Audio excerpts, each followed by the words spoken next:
বীরগঞ্জে হত্যা মামলার ৩ আসামি গ্রেপ্তার। দিনাজপুর থেকে আমাদের প্রতিনিধি এস.এম. মাসুদ রানার ডেস্ক রিপোর্ট। দিনাজপুরের বীরগঞ্জে রেজিনা বেগম বয়স ৭৫ নামের এক নারীকে গলা কেটে হত্যা মামলার ৩ আসামিকে গ্রেপ্তার করেছে পুলিশ। এ সময় হত্যার কাজে ব্যবহৃত দা ও লুট হওয়া জমির একাধিক দলিল উদ্ধার করা হয়। মঙ্গলবার দুপুর ২টার দিকে দিনাজপুর পুলিশ সুপার কার্যালয়ে সংবাদ সম্মেলন করে আলোচিত রোজিনা বেগম হত্যা মামলার ৩ আসামিকে গ্রেপ্তারের বিষয়টি নিশ্চিত করেন পুলিশ সুপার এ সময় রিপোর্টার বাংলা টিভিকে বলেন, চলতি বছরের ৬ জুন দিবাগত রাতে দিনাজপুর জেলার বীরগঞ্জ উপজেলাধীন ধনগাঁও পশ্চিম জুমারহাট এলাকার শবদুর মিয়ার স্ত্রী রোজিনা বেগমকে একদল দুর্বৃত্ত নিজের শয়নকক্ষে গলা কেটে হত্যা করে।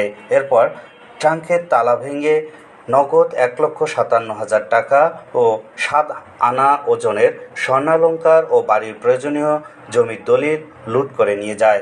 পরের দিন পুলিশ ঘটনাস্থলে পৌঁছে হত্যাকাণ্ডের বিভিন্ন আলামত সংগ্রহ করেন। তথ্য প্রযুক্তির মাধ্যমে এ হত্যাকাণ্ডের মূল হত্যাকারীকে গ্রেপ্তারের জন্য অভিযান শুরু করেন দিনাজপুরের অতিরিক্ত পুলিশ সুপার সদর সার্কেল শেখ জিন্না আল মামুন। তথ্য প্রযুক্তির ব্যবহার করে বীরগঞ্জ থানার অফিসার ইনচার্জ মুজিবুর রহমান ও এই মামলার তদন্ত কর্মকর্তা আশরাফুল আলম অভিযান পরিচালনা করে হত্যাকারী জাকির হোসেন বয়স ২৬কে গ্রেপ্তার করেন। গ্রেপ্তারকৃত জাকির হোসেনকে প্রাথমিক জিজ্ঞাসাবাদে এবং তার দেওয়া তথ্যমতে আরও ২ আসামি হাশিম মিয়া ও রমজান আলীকে পুলিশ গ্রেপ্তার করে। তারা প্রাথমিক জিজ্ঞাসাবাদে এই হত্যাকাণ্ডের কথা স্বীকার করেন।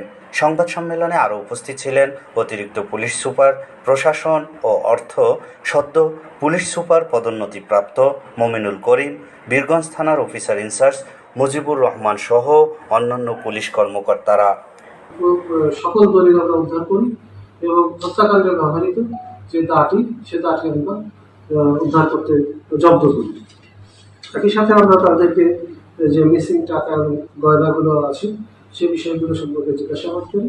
সে বিষয়ে তারা আমাদেরকে তথ্য এক এক সময় দিচ্ছে, এক এক রকম তথ্য দিচ্ছে, ফলে তাদেরকে আমরা আদালতে সুপর্দ করবো। সেখানে আমরা তাদের রিমান্ড দেওয়ার দেব এবং পরবর্তীতে আমরা অধিকতর জিজ্ঞাসাবাদের মাধ্যমে তাদের কাছ থেকে